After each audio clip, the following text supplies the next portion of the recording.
Assalamualaikum warahmatullahi taala wabarakatuh.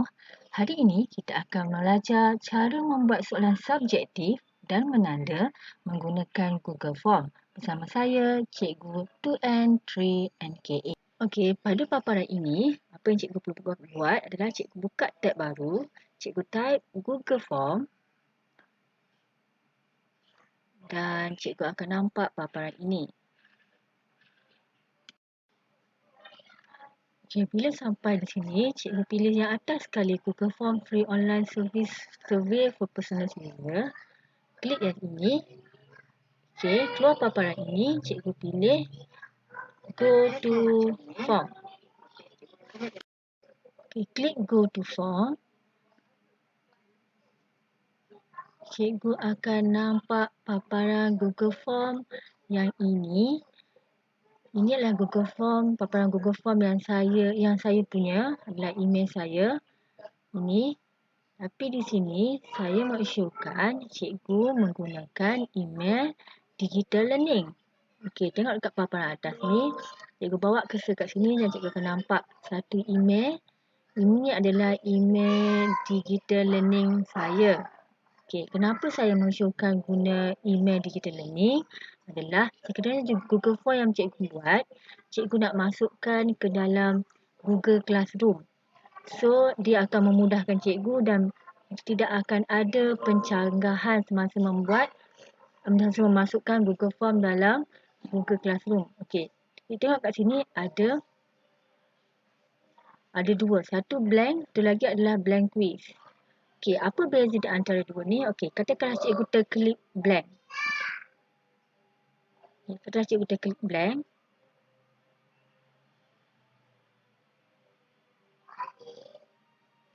Okey, ini adalah paparan blank. Okey, blank ni adalah hanya untuk kita buat borang biasa. Bukan untuk buat soalan, untuk buat quiz atau tak. Tapi untuk soalan biasa. Kenapa? Sebab tak ada answer key di sini. Tapi jika cikgu terklik dekat ni, cikgu jangan risau. Cikgu boleh pergi setting. Klik dekat setting. Atas ni setting. Dan keluar paparan ni, cikgu klik quizzes. Dan cikgu hidupkan button ni. Okay, make this a quiz. Okay, cikgu save. Dan cikgu akan nampak answer key di sini. Tetapi, saya lebih suka saya showkan cikgu menggunakan blank quiz. Okay, saya patah balik ke blank quiz. Okay, ke blank quiz. Okay, kita klik ke blank quiz. Okay, ini adalah paparan blank quiz. Okay, kalau cikgu nampak kat sini terus ada answer key. Okay, apa yang cikgu buat? Cikgu klik dekat setting. Okay, kita pergi dekat general dulu. Okay, setelah general, kita hidupkan button ni, collect email address. Kenapa kita perlu tick untuk collect email address adalah soalan subjektif, jawapan akan dihantar ataupun markah akan dihantar kepada email. Okey, yang ni pula required sign in. Untuk restrict yang ini, cikgu antikkan dia. Kenapa? Sebab kalau cikgu tikkan dia, hanya murid yang menggunakan email digital learning sahaja yang boleh akses Google Form yang cikgu buat. Selain daripada itu, email lain tidak boleh digunakan. Okey, kita tengok yang dua adalah limit to one response. Okey, yang ini pula cikgu antik juga. Okey, seterusnya kita tengok respondent can. Okey, tengok edit after submit. Okey, kita antik sebab ini kalau kita tik, makna murid tersebut dia boleh edit walaupun dia dah submit jawapan untuk kita. So, jadi kita tak nak murid submit. So, kita antik. Dekat bawah tu, see summary chart and tag response. Kita tikkan. Okay, untuk presentation pula, kita tik show progress bar yang ini. Yang ini adalah untuk menunjuk setakat mana kerja yang dibuat oleh murid kita. Contohnya, kita ada 10 soalan. Murid dah jawab 5. So, dia akan nampak kata separuh daripada progress bar itu telah dinorekkan. Okey, untuk yang kedua ni kita tak perlu antikkan. Okey, yang ketiga ni show link to submit another response pun kita antikkan dia. Okey, dekat cikgu akan nampak confirmation message kat bawah ni. Okey, yang ini adalah apa kata-kata yang kita nak berikan kepada murid kita setelah mereka selesai menjawab soalan yang kita beri. Okey. Contohnya kat sini saya tulis tahniah. Jawapan anda akan disemak. Nantikan markah anda di dalam email masing-masing. Kenapa saya tulis macam ni? Sebab markah dan jawapan akan dihantar ke email murid-murid yang telah didaftarkan pada awal tadi. Inilah kebaikan soalan. Inilah cara untuk soalan subjektif. Okey, seterusnya selesai yang kita letak confirmation message, kita akan klik untuk yang ketiga ini iaitu quiz. Okey, untuk quiz kita kena hidupkan button make a quiz. Okey, kat sini dia dah hidupkan. Okey. Untuk yang kat bawah ni pula log mode to Chromebook, cikgu jangan tik dekat turn on ni. Kenapa? Sebab kalau cikgu klik, cikgu akan menyusahkan murid kita kerana Chromebook ni adalah sejenis laptop yang menjalankan Chrome OS, bukan Windows. Jadi, maksud dia kat sini, jika murid kita menggunakan laptop biasa ataupun handphone, murid kita tak boleh login ke dalam Google Form yang kita buat. Okey, seterusnya, jadi cikgu pastikan kat sini cikgu tak tik. Okey, sebelum kita tengok release grade. Klik yang pertama ni immediately after is submission. Ini adalah untuk soalan objektif saja. So cikgu untick. Kita pergi ke yang kedua. Later after manual renew ni. Okey, yang ini adalah kita tikkan dia. Jadi bila murid jawab, jawapan markah akan dihantar ke email yang telah ditentukan, dia telah di-collect kat awal tadi. Okey, patut balik ke Quizizz. So sini cikgu make sure tick. Okey. Seterusnya adalah kita tengok ke respond can see dekat bahagian bawah ni. Okey, ketiga-tiga ni cikgu tick sahaja.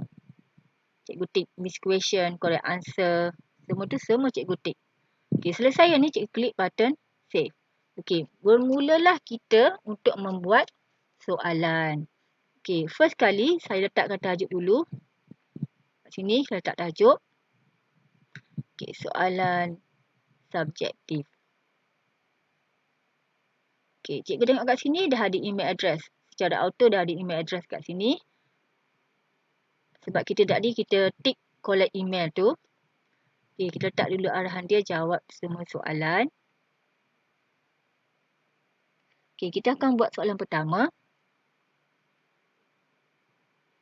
Soalan pertama, apakah makanan bagi ikan paus? Okey, kalau cikgu nak tambah image atau gambar, cikgu kliklah dekat image yang gambar ni. Okey, seterusnya. Okey, kat multiple choice ni hanyalah untuk soalan objektif saja. Okey, kita akan tengok kat atas ada dua, short answer dengan paragraph. Apa beza antara kedua-dua ni? Sekejap lagi saya akan explain. Cikgu sendiri pun akan nampak nanti. Kita pilih dulu untuk short answer. Okey, ini adalah short answer adalah untuk jawapan yang pendek. Cikgu nampak kat bawah ni dia ada answer key. Okey, kita klik dekat answer key. Okey, cikgu nampak kat sini add answer key. So kat sini cikgu boleh masukkan semua keyword jawapan cikgu. Apa pendek cikgu. Cikgu listkanlah semua kat sini. Okay, cikgu add, cikgu listkan semua kat sini. Apa yang cikgu rasa jawapan tu betul untuk soalan ni, cikgu listkan semua. Okey, yang ini pula cikgu tak payah tick. Cikgu tick pun tak apa, cikgu tak tick pun tak apa. Sebab kalau cikgu tick, sistem akan tolong tandakan cikgu. Tapi cikgu sendiri pun akan tanda juga. So, better jangan tickkan benda ni. Okey, seterusnya cikgu tengok add feedback. Okey, kat sini adalah pilihan. Cikgu nak tulis pun tak apa. tak nak tulis pun tak apa. Okey, saya tulis lah. Tahniah. Jawapan anda adalah betul. So, saya klik butang save. Okey, lepas tu cikgu pastikan markah di sini cikgu tulis. Okey, markah sini saya letak 4. Okey, lepas tu semua dah selesai semua. Dah selesai semua, cek semua jawapan ni. Okey, saya akan klik untuk dah selesai, dah puas hati semua. Okey, klik done. Okey, inilah jawapan soalan pertama. Okey, kita klik required. Required ni adalah untuk pastikan murid ini wajib jawab soalan ini sebelum pergi ke soalan seterusnya. Tujuan dia adalah untuk mengelakkan murid daripada tercicir daripada menjawab soalan. Okey, seterusnya kita nak bagi soalan kedua, kita klik butang add. Okey, dekat sini soalan saya adalah apakah makanan bagi itik? Okey, yang ini nak tambah gambar, okey tambah image. Saya pilih kat sini adalah untuk paragraf. Paragraf adalah untuk jawapan yang panjang. Okey, kita klik answer key. Okey, cikgu tengok kat sini dia tak ada jawapan. Dia tak ada list untuk jawapan berbanding dengan short answer. Jadi kat sini adalah bergantung kepada jawapan cikgu yang cikgu tanda nanti. Okey, add feedback. Taiklah kat situ. Apa yang cikgu rasa nak taik. Saya taik tahniah. Okey, save. Okey, cikgu jangan lupa tulis markah. Katakan sini saya tulis markah dia adalah 7. So, done. Okey, kita klik required. Okey, ini adalah soalan saya. Saya dah siap. Okey, apa yang kita buat seterusnya adalah kita, total markah saya kat sini adalah 11. Kat sini adalah markah 11. Okey, seterusnya adalah cikgu boleh dekor bagi cantik cikgu punya template ni. So, cikgu boleh pilih lah tukar warna kat sini. Semua cikgu boleh buat kat sini. Okey. Selepas tu, cikgu dah cantikkan cikgu punya template ni, cikgu nak send. Cikgu nak share dengan budak. So, cikgu klik send. Cikgu klik yang kedua yang macam rantai ni. Klik situ. Okey, dekat sini cikgu klik shorten URL. So, cikgu send, cikgu copy. So, cikgu pangkah. So, cikgu boleh paste lah kat mana-mana, kat WhatsApp ke, kat Telegram ke, hantar kat email ke untuk bagi murid tahu. Okey, selesai. Ini adalah dah selesai lah saya punya soalan saya. Kat sini. Okey, apa yang kita nak tahu sekarang adalah kita nak tengok responses. Kat sini, tak ada siapa pun jawab soalan ni. Okey, katakanlah saya sebagai seorang murid nak jawab. Okey, saya buka tab baru, saya pastekan saya punya URL tadi. So, saya enter. Oh, ini adalah soalan yang kita buat tadi. So, saya jawab, saya masukkan email saya. Email ni adalah sangat penting cikgu. Cakap bagi tahu murid, ini adalah email yang diorang akan dapat markah nanti. Masukkan email, saya jawab kat sini. Apakah makanan ikan paus? Saya jawab ikan. Lepas tu apa makanan bagi itik? Saya jawab. Saya jawab macam ini. Selepas itu, saya klik button submit. Okey, sekarang ni kita tengok. Okey, ini adalah yang kita tulis tadi. Terima kasih tahniah. Semua ni adalah yang akan dibaca oleh murid. Yang inilah yang akan ditunggu oleh murid untuk tengok markah. Seterusnya kita tengok pula macam mana cara nak menanda. Okey, cikgu tengok kat sini ada respon ni ada 1. So, klik respon. Cikgu akan tengok kat sini ada seorang yang menjawab. Okey, Nimawati ni dia dah menjawab. Okey, ni jawapan dia. Okey, cikgu nak menanda, cikgu kena klik individual. Okey, bila cikgu klik individual, dekat sini akan keluar email murid tersebut lah. Okey, kat sini ada hanya seorang saja yang menjawab, itu Nimawati. Jadi, kalau cikgu ada 50 orang murid, sepatutnya banyaklah email-email murid-murid yang telah menjawab.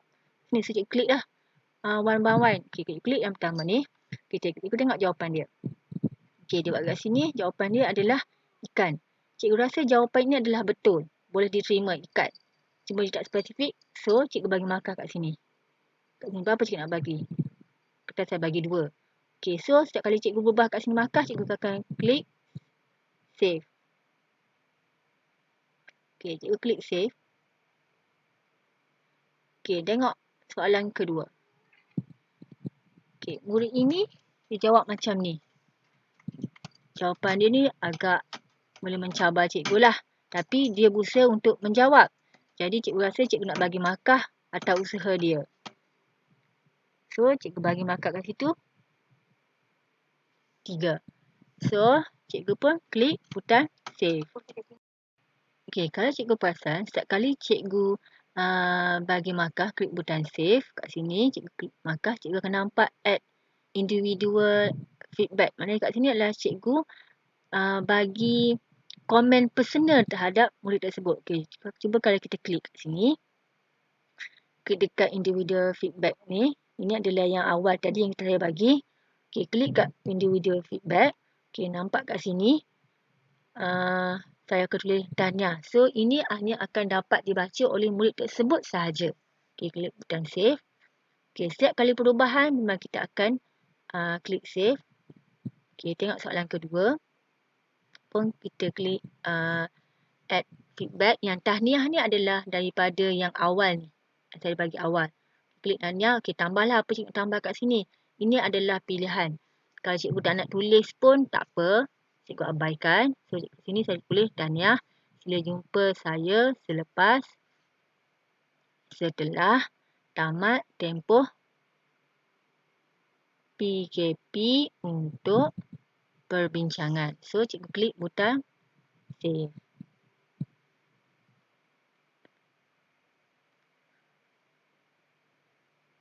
Okey, selesai menanda. So, apa yang kita buat sekarang ni adalah, kalau cikgu perasan, kat sini, kita ada kat sini. Kita belum riliskan lagi dia punya markah. Jadi, kalau belum rilis, maknanya murid tersebut masih tidak boleh mendapat markah. So, cikgu klik release score. Dekat sini ada all respondent ataupun dekat email saja. So, jadi cikgu tick. Kalau ramai 50, cikgu nak menanda 2 minggu. Jadi, cikgu tanda tu sikit-sikit. Cikgu release score ni by percent lah. Murid-murid tersebut. So, kat sini, tanda 1. Okay, so cikgu klik send email and release. Klik 1, so cikgu klik sini pula.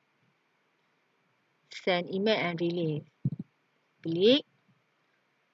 Okay. Dekat sini dia dah bagi tahu markah telah diriliskan. Okey, bila klik kat sini ada 2 benda yang terjadi. Apa yang cikgu boleh buat? Satu, murid tersebut telah menerima markah dekat email diorang. Yang kedua, cikgu boleh masukkan import grade dekat Google Classroom. Terpulanglah mana-mana cikgu nak. Okey, sekarang ni kita tengok apa paparan soalan murid. Okey, buka email yang telah didaftarkan. Okey, ini adalah paparan saya pula sebagai murid. Kita buka email. Apa yang saya dapat dekat email saya sebagai seorang murid. Okey, saya terima score release. Email ini, apa yang terpapar adalah dekat email murid adalah markah. Okey, tengok okey, ini adalah markah yang ditanda oleh guru, iaitu 5/11. Markah inilah dijawab oleh murid dan dah telah selesai tanda oleh guru. Okey, bila murid klik view, apa yang nampak adalah jawapan yang telah ditanda oleh guru dan dia akan boleh baca individual feedback ini dan dia tahu kat mana kesilapan yang telah dilakukan oleh murid tersebut. Okey. Ini adalah paparan yang dapat dilihat oleh murid. Selesai. Setelah selesai kita menanda dan telah selesai murid menjawab dan guru pun telah menanda.